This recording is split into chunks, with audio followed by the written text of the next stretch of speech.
In the long record of human history, nearly every name ends the same way. A person is born, a person lives, and then the words come, as they always do, and he died. It is the rhythm of the ancient genealogies, a drumbeat of mortality, repeated again and again, generation after generation. But buried within those pages is one name that breaks the pattern, one man whose story does not end with a grave. Scripture says he walked with God, and then simply he was not, for God took him. His name was Enoch. And this is the story the chapters only whisper. To understand Enoch, we must understand the age into which he was born. It was the 7th generation from Adam. The memory of Eden had grown faint, but it had not vanished. Men still spoke of a garden once lost, of a world that had been good. Yet the earth was changing. Violence was rising. The line of Cain had spread across the land, building cities, forging weapons, and forgetting the God of their fathers. It was a world learning how to live without heaven. And into that world, in the year the scriptures record, a son was born to Jared. They named him Enoch, a name that means dedicated or trained up. No one watching that birth could have known that this child would one day walk so closely with God that death itself would pass him by. Genesis tells us something unusual about Enoch. For 65 years, he lived as other men lived. And then, Scripture says, after he became the father of a son named Methuselah, something changed. Enoch walked with God, the text repeats, 300 years. Whatever happened in the birth of that child, it marked a turning, an awakening. A man who had merely lived now began to walk. And the name of his son carries a quiet thunder. Methuselah, a name many have understood to mean, when he dies, it shall come. Some have wondered whether Enoch, walking so closely with God, was given a glimpse of what was to come upon the earth, and named his son as a living prophecy. For in the very year Methuselah would die, the floodwaters of Noah would rise. The scriptures do not say Enoch worked for God. They do not say he merely believed in God. They say he walked with him.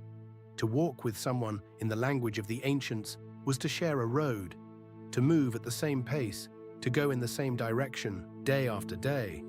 For the length of a life, it speaks of friendship, of nearness, of a man whose every step had become a quiet companionship with the unseen. For 300 years, through a world growing colder and crueler, Enoch kept walking. He raised sons and daughters. He grew old by the measure of men. But while others drifted from God, Enoch drew nearer, and the New Testament adds a single piercing detail. Before he was taken, the book of Hebrews says, he was commended as one who pleased God. Not feared God, not merely served God, pleased him. But Enoch was not silent in his walk. The book of Jude, near the very end of the Bible, preserves a fragment of something Enoch is said to have spoken. He was, it tells us, a prophet, the 7th from Adam, and he lifted his voice against the corruption of his age, declaring that the Lord would one day come with his holy ones to bring all things into the light. Imagine it. A single man standing in a darkening world, speaking of a justice that had not yet come, of a God who had not been seen for generations.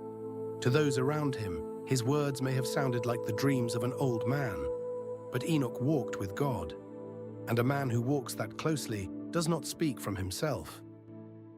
And then comes the verse that has held the wonder of readers for thousands of years.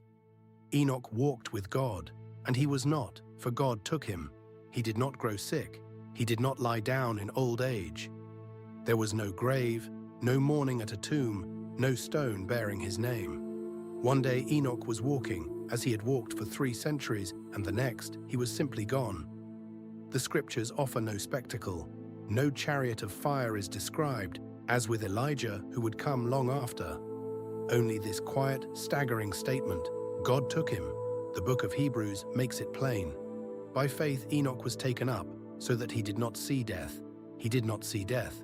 Of all the names in that long genealogy, his alone does not end in a grave. And so the question rises, as it has for every generation that has read these words, why Enoch? He built no temple, he led no nation, he wrote no law. The scriptures record almost nothing of what he did, only how he lived. And perhaps that is the heart of it. For in a world consumed with building, conquering, and being remembered, Enoch was remembered by heaven for one thing alone. He walked with God. It was not greatness that drew him upward, it was nearness. And the testimony of his life, spoken across the centuries, is almost unbearably simple. That a mortal man in a fallen world can walk so closely with his Creator that the distance between earth and heaven grows thin.